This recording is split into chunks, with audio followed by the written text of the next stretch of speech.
पत्रकार मित्रों, मुझे लगता है कि जब जब गांव, गरीब, किसान, मजदूर की भला की बात होती है, तब तक पता नहीं इस देश में बहुत लंबे समय तक शासन करने वाली कांग्रेस पार्टी को और उनके नेताओं को पेट में क्यों दर्द होता है। इतनी दुर्दशा होने के बावजूद भी ये इन लोगों को चिढ़ाने का काम करते हैं, मजदूरों का, किसानों का मजाक उड़ाने का काम करते हैं। मित्रों, जब मनरेगा में फर्जीवाड़ा, भ्रष्टाचार की प्रकष्ठा हो गया, कई सुधार के प्रयासों के बावजूद भी स्थिति नहीं बदली, तो फिर देश के यशस्वी प्रधानमंत्री आदरणीय नरेंद्र मोदी जी के द्वारा भारत सरकार ने विकसित भारत 2047 के संकल्पों को धरातल पर उतारने और उसमें ग्रामीण भारत की बुनियादी सुविधाओं को विकसित कर गांव को आज के आवश्यकताओं के अनुरूप तेजी से जोड़ने के लिए बीजी राम जी योजना का लाने का काम किया है। सदन में बड़ी लंबी बहस चली, सभी दल के सांसदों ने अपनी बातों को रखने का काम किया, लेकिन कांग्रेस के लोग, चाहे विपक्षी पार्टी के लोग, जिस प्रकार से अपनी बातों को रख रहे थे, वो कोरम पूरा कर रहे थे और हम कैसे मजदूरों को गुमराह करें, किसानों को कैसे गुमराह करें, उसमें वो परेशान दिख रहे थे। लेकिन बिल पास हो गया, कानून बन गया, तो फिर से जो कांग्रेस का स्वभाव रहा है कि क्षेत्र में, गांव में जाकर के, राज्य में जाकर के लोगों को गुमराह करना, और गुमराह करने में कांग्रेस को तो पीएचडी हासिल है। आप सभी ने देखा है कि मनरेगा भ्रष्टाचार, लूट का केंद्र बन गया था, और विशेषकर झारखंड राज्य में आपने नजदीक से देखा है।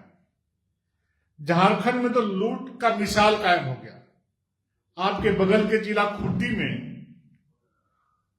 24 करोड़ के गबन उजागर होने के बाद एक वरिष्ठ आईएएस अफसर को लंबे समय तक जेल का सफर करना पड़ा, जेल का हवा खाना पड़ा। वित्तीय वर्ष 2024-25 में मनरेगा योजना में 193.67 करोड़ रुपए का गबन का दर्ज किया गया, घोटाला।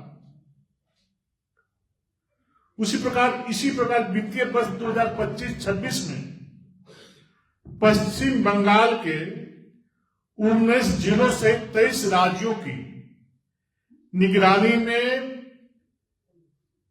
कागजों पर ऐसे कार्य दिखाए गए जिसका जमीन से दूर दूर तक कोई रिश्ता नहीं था। जमीन में योजनाएं वो उतारी ही नहीं गई थी। फर्जी बिल के हिसाब से, फर्जी वाउचर लेकर के एक बड़े राशि को गबन करने का काम किया, घोटाला करने का काम किया गया। जितनी राशि खर्च में दिखाए गए, काम हुआ ही नहीं। साथ ही साथ श्रम आधारित कार्यों, मशीनों का बड़े पैमाने पर उपयोग हुआ। हम लोग चूंकि गांव से आते हैं, देखते हैं, अभी तो मनरेगा के नाम से सिर्फ लूट ही लूट है झारखंड में। आप सभी पत्रकार मित्र, मैं आप लोगों से विनम्रतापूर्वक आग्रह करना चाहता हूं, आप सभी लोग पूरी इसी प्रकार का टीम बनाकर किसी प्रखंड मुख्यालय में जा करके आप वीडियो से जरूर पूछें कि 2025-26 से मनरेगा से कौन कार्य किया गया है। पूरे राज्य की बात हम नहीं कर रहे हैं, सिर्फ रांची जिला के राजधानी के इर्द गिर्द 6-7 प्रखंड है, उसमें जाकर पता करिए। अगर 6-7 प्रखंड नहीं जा पाते तो एक प्रखंड जाए, आप देखेंगे कि एक भी योजना जमीन पे नहीं उतारी गई। फर्जी निकासी के माध्यम से बड़ा घोटाला किया गया है। मित्रों, कोरोना महामारी के बाद की अवधि में केवल 7.61 परिवारों ने 100 दिन का रोजगार पूरा किया कोरोना के बाद का।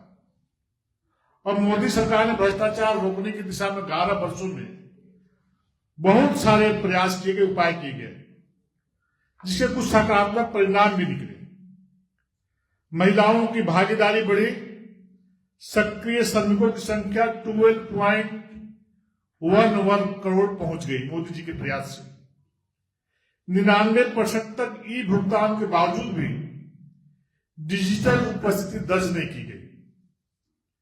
पैसों का गबन होता रहा, काम धरातल पर नहीं उतरे। इसलिए इस नए अधिनियम के बदौलत या इस नए अधिनियम की आवश्यकता पड़ी। नया अधिनियम विकसित भारत गारंटी फॉर रोजगार एंड आजीवन मिशन ग्रामीण, यह अधिनियम 20 वर्ष पुराने मनरेगा का विकसित और बड़ा मॉडल है। इस अधिनियम से अब जरा बताइए, ये लोग इस बिल को विरोध कर रहे हैं। अगर यदि हम मनरेगा में 100 दिन का रोजगार हम मजदूरों को देने का काम करते थे, अगर मोदी जी ने इस अधिनियम में 100 से घटा करके 90 कर देते तो इनका विरोध भी समझ में आता। लेकिन देश के यशस्वी प्रधानमंत्री तो गरीबी में जिया, गरीबी में पढ़ा है, गरीबी में बढ़ा है। उन्होंने गरीबी को नजदीक से देखा है। अब 100 दिन से बढ़ा करके 125 दिन लोगों को रोजगार देने के बारे में इस अधिनियम में लाया गया है, तो कांग्रेस को तो आपत्ति नहीं होना चाहिए। यह मजदूरों के फायदे के लिए बिल लाया गया है। जहां पर 100 दिन गारंटी दिया था कि 100 दिन रोजगार देंगे, हम 125 दिन रोजगार देने की बात कर रहे हैं। अब मजदूरों का हितैषी कौन है, आप समझ लीजिए। ये विरोध क्यों कर रहे हैं कांग्रेसी? वो नहीं चाहते हैं कि मजदूरों को हम अधिक दिन तक रोजगार दें। दूसरी तरफ कोई योजना हो, उस योजना को हम एआई से जोड़ने जा रहे हैं इस बिल में।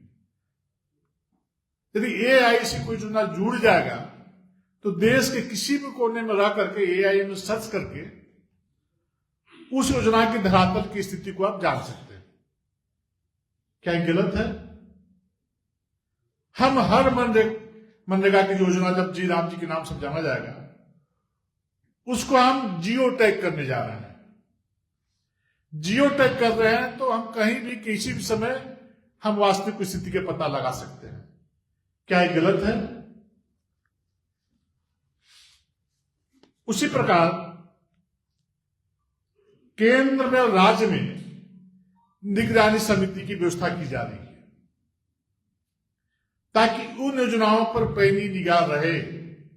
हमारी जांच समिति वर्ष में 2 बार पंचायतों में जाकर के धरातल की स्थिति को जानने का काम करेगी कि जमीन में काम हुआ है कि नहीं। इसी अधिनियम के तहत साल में 2 महीने काम नहीं होगा। 1 महीना रोपनी के समय और 1 महीना कटनी के समय। चूंकि मजदूर हमारे खेत में काम करते हैं, टाड़ में काम करते हैं, इसलिए इसे बिल में प्रोविजन किया गया है कि रोपनी के समय और कटनी के समय हम नहीं काम करेंगे। शेष बचते 300 दिन। 300 दिन में 125 दिन में लोगों को रोजगार नहीं दे पाए तो सरकार को जिस दिन हम रोजगार नहीं दे पाए तो हमको बेरोजगारी भत्ता उसको देना है। एक बाध्य किया गया है सरकार को, एक कानून बनाया गया है। आप जरा बताइए अच्छा है या बुरा है? आप जरा विचार करिए। इस प्रकार से इस अधिनियम में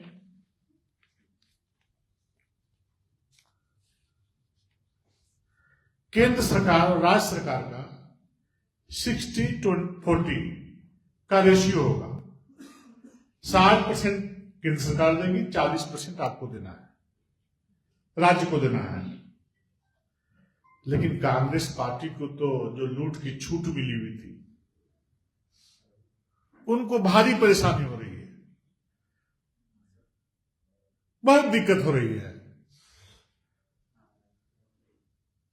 क्योंकि मजदूरों को 100 की जगह में 125 दिन का रोजगार मिल रहा है, काम नहीं मिलने पर बेरोजगारी भत्ता मिल रहा है, योजना में भगवान श्री राम का नाम जुड़ गया है।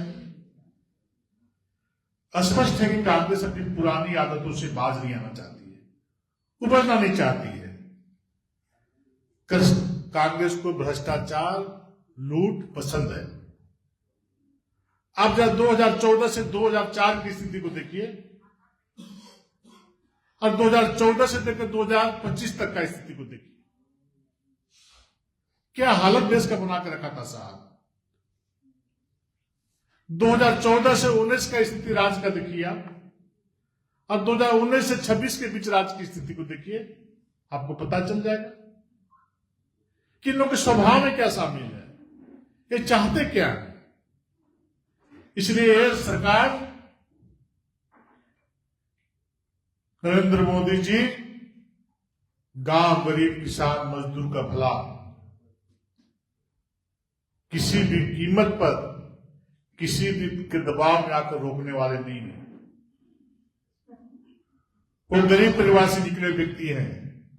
कांग्रेस के विरोध का जनता मुंह तोड़ जवाब देगी। ये लोग जनता को भी जाने वाले हैं, किस मुंह से जाने वाले हैं साहब। इसलिए कि आपको 25 दिन का रोजगार मिल रहा है, इसलिए कि आपको भत्ता मिल रहा है, उसको सुविधा के लिए सरकार काम कर रही है, मोदी जी काम कर रहे हैं, तब उसका अधिकार कुछ निकले जाने वाले हैं। जनता मुंह तोड़ जवाब देगी। और ये जो महत्वाकांक्षी योजना है जी राम जी, इस योजना में जो प्रावधान किए गए हैं उसको लेकर के हमारे भारतीय जनता पार्टी का एक एक कार्यकर्ता 8 जनवरी, 9 जनवरी और 10 जनवरी को प्रत्येक मंडल में गोष्ठी या सभा के माध्यम से जनता से सीधा संवाद करने का काम करेगी और उनको ये बतलाने का काम करेगी कि जी राम जी विधेयक में जो कानून लाया गया, कानून बनाया गया, कानून पास किया गया है, वो किसके फायदे के लिए है। उसके बाद हमारे कार्यकर्ता पंचायत स्तर पर, पंचायत में आने वाले गांव के लोगों से मिलेंगे, बूथ में आने वाले टोलों से लोग मिलने का काम करेंगे और इन कांग्रेसियों के मनसूबों को बेनकाब करने का काम करेंगे।